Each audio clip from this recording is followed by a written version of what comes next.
तो स्वागत है दोस्तों आप सभी का एनएमएस के यूट्यूब चैनल पर। तो दोस्तों आज मैं बताने वाला हूँ वेन डायग्राम के बारे में। तो सब कुछ जानने से पहले हमें एक चीज जान लेते हैं कि वेन डायग्राम होता क्या है। वेन डायग्राम होता है जो सेट्स जो अब तक हमने सीखा है ना, सेट्स बनाए हैं, तो उन सबको एक डायग्रामेटिकली रिप्रेजेंटेशन कि हम उसको कैसे रिप्रेजेंट करेंगे, वो होता है वेन डायग्राम। तो वेन डायग्राम में हमारा सबसे मेन मोटिव क्या होता है, हमारे पास एक यूनिवर्सल सेट होता है। ठीक है, यूनिवर्सल सेट आपको पता है। ठीक है, तो यूनिवर्सल सेट होता है, उसके अंदर कुछ सेट होते होंगे, तो उस बेसिस पे हम पूरा एक स्ट्रक्चर बनाते हैं एक डायग्रामेटिकली, जिससे हमें सब कुछ बेसिक से क्लियर हो जाए। तो ये जो वेन डायग्राम है बहुत इंपॉर्टेंट है, क्योंकि अगर आपको ये समझ आ गया तो आपके मोस्टली क्वेश्चंस जो आते हैं एनसीईआरटी में 5-6 मार्क्स के जो भी क्वेश्चन बनते हैं फाइनल में, वो बिल्कुल आप आराम से कर सकते हैं। प्रोबेबिलिटी में बहुत काम का है। तो सबसे पहले जानते हैं वेन डायग्राम दिखता कैसे है ना, तो उसकी रिप्रेजेंटेशन कैसे होती है। कोई सिंबल से डिनोट नहीं होता। वेन डायग्राम बनाते कैसे वो देख लेते हैं। सबसे पहले हमें क्या करना होता है, हमें एक बॉक्स बनाना पड़ता है। अब रेक्टेंगुलर हो या स्क्वायर हो वो आपकी अपनी मर्जी होती है। ठीक है, एक स्क्वायर बॉक्स बनाना है, उसके अंदर लिखना है यू। यू फॉर क्या होता है, यूनिवर्सल सेट होता है, मैंने बता रखा है। तो यू यूनिवर्सल सेट होता है। तो एक ये बना दिया मैंने, एक यूनिवर्सल सेट। तो आप समझ सकते हो कि मैं एक एग्जांपल बता देता हूँ। जैसे कि हमारे पास एक गैलेक्सी है, उसके अंदर हमारे पास सोलर सिस्टम है। ठीक है, हमारा जो सोलर सिस्टम है उसमें कुछ प्लेनेट है।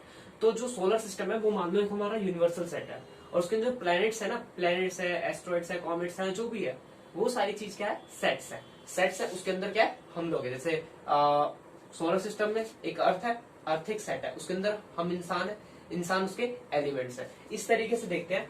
तो यहाँ पे जो यू है ये पूरा एक सेट है, मतलब कि मेरा सेट इससे बाहर नहीं जाएगा। और इसके अंदर अगर मैं कोई सेट बनाना है तो मैं उसको सर्कल से डिनोट करता हूँ। अब उसको नाम कैसे दे सकते हैं, तो फिर उसको ऐसे करके अंदर नाम दे दो या बाहर की तरफ नाम दे दो। ये हमारे हिसाब से है कि हाँ, अगर हमें अंदर अच्छा लगता है तो अंदर दे सकते हैं नाम, बाहर अच्छा लगता है तो बाहर दे सकते हैं। तो जो सर्कल में होता है वो होता है सेट, और जो ये वाला होता है बॉक्स में होता है, ये होता है यूनिवर्सल सेट। तो मैं एक एग्जांपल से बता देता हूँ कि कैसे हम रिप्रेजेंट करते हैं सेट को। ठीक है, तो ये जानते हैं एग्जांपल से कि क्या है। ठीक है, तो एग्जांपल लेता हूं मैं कि मेरे पास एक सेट है, यूनिवर्सल सेट है, 1 2 3 ऐसे जाते जाते 10 पे जाके खत्म हो गया। ठीक है, अब मेरे पास सेट है, एक ए सेट बनाता हूं मैं। ए सेट है मेरे पास 4 5 6 का।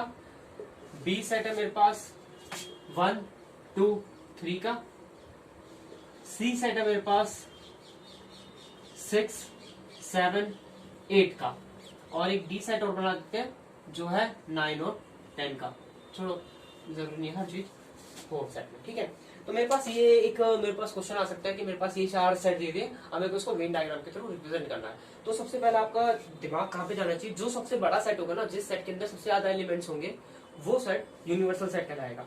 मान सकते हैं, जस्ट एजम्पशन के हिसाब से कह रहा हूँ मैं कि तो इसमें सबसे बड़ा सेट क्या यू है, बेसिकली गिवन होगा। तो एक ऐसा सेट है जिसके अंदर सारे एलिमेंट्स हैं, तो ये यू है, इसके अंदर सारे एलिमेंट्स हैं, हर टाइप के एलिमेंट्स हैं।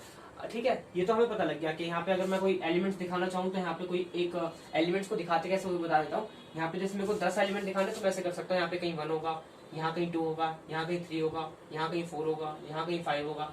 ऐसे करके मैं रिप्रेजेंट कर सकता हूँ कि सेट में एलिमेंट्स कैसे और कहाँ कहाँ है। पर हमें ये जानना है कि कहाँ कहाँ पे, तो उसके लिए हमें कुछ सेट्स के थ्रू जाना पड़ेगा कि हमें ये सेट भी तो इसके अंदर दिखाने हैं। ये सारे सेट्स क्या है, सबसेट है इसके। अगर सबसेट की डेफिनेशन तो मैंने बता रखी है, तो हमें देखना है इसके अंदर कौन कौन से सेट आने वाले हैं, जो इसके सबसेट है।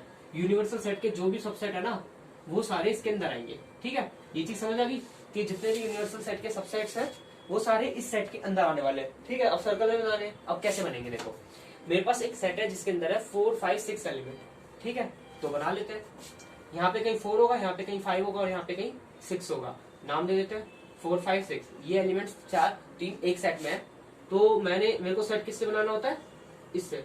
अब मैं अंदर तो नाम लिख नहीं सकता, तो मैंने क्या लिख दिया, ऐसे नाम लिख दिया, अंदर बाहर नाम लिख दिया। ठीक है, तो ये एक ए सेट है इस यूनिवर्सल सेट में, जिसके अंदर ये 3 एलिमेंट है। ठीक है, अब हम बनाते हैं बी सेट। बी सेट में कैसे एलिमेंट है, 1 2 3। तो 1 2 3 है, तो 1 2 3 का यहाँ पे लेकर लेंगे 1 2 और 3। यहाँ पे है 1, ये है 2 और ये 3 है। अब मैं इसको भी एक सेट में बना देता हूँ, इसको मैं नाम देता हूँ बी, क्योंकि यहाँ पे बी सेट दे रखा है जिसमें 1 2 3 एलिमेंट्स है। तो एलिमेंट्स को ऐसे रिप्रेजेंट करते हैं कि सेट के अंदर कैसे कैसे कहाँ कहाँ होंगे। वैसे ये आपसे पूछा नहीं जाएगा, पर आपको बेसिक नॉलेज के हिसाब से बता रहा हूँ कि कैसे कैसे होता है। ठीक है, अब मेरे को सी सेट बनाना है, कहाँ पे होगा। सी सेट में कौन कौन से एलिमेंट है, एक 6 हो गया जो पहले से एक सेट के अंदर है, एक है 7 जो इस सेट के अंदर नहीं है वो किसी और सेट में है, और एक सेट में है 8। ठीक है, तो अब मेरे को एक सेट बनाना है जिसमें 6, 7 और 8 एलिमेंट हो। तो एक सेट मैंने ऐसा वाला बना दिया, इस सेट को नाम दे दिया C। ठीक है, अब ये 6 एलिमेंट किसमें है, एक इसमें भी है इसमें भी है, इसलिए मैंने ये सर्कल दोनों काट के बना दिए। ठीक है, ऐसे भी होता है कि सेट एक दूसरे को काट सकते हैं अगर जो दोनों में सेम एलिमेंट्स है। ठीक है, ये भी पॉसिबिलिटी क्रिएट कर दी। दो सेट अलग अलग हो सकते हैं जब इन दोनों सेट में सेम एलिमेंट्स नहीं होते। और अब बचे कौन से एलिमेंट बचे, 1 2 3 4 5 6 7 8, दो एलिमेंट्स बचे, कहीं भी डाल दो क्योंकि वो किसी सेट में नहीं है। ठीक है, जैसे हमारा इंडिया देख लेते हैं, अंडमान निकोबार कहाँ है, मेन लैंड से तो दूर है ना, तो वैसे ही मान लो ये अंडमान है और ये निकोबार आइलैंड है और बाकी ये सारे वो हैं और ये श्रीलंका मान लो थोड़ी देर के लिए। ठीक है, इंडिया मैप से थोड़ा हम उसको जोड़ के चलते हैं। तो इस तरीके से सिखा सकते हो कि ये मेरे पास सेट है, ऐसे बना सकते हैं सेट, एक दूसरे को इंटरसेक्ट भी कर सकते हैं, अलग अलग भी हो सकते हैं, एलिमेंट्स इस यूनिवर्सल सेट में भी हो सकते हैं। तो यही है पूरा वेन डायग्राम का स्ट्रक्चर। तो आपको बेसिकली ये सब कुछ समझ आएगा जब आपको वेन डायग्राम की कुछ प्रॉपर्टीज है, प्रॉपर्टीज कह लो, कुछ भी कह लो, उनको अगर आप समझ गए, जैसे यूनियन हो गया, इंटरसेक्शन हो गया और बाकी चीजें, उनको मैं समझा देता हूँ, उसके बाद आपको इस पे वर्क करने में ज्यादा आसानी होगी।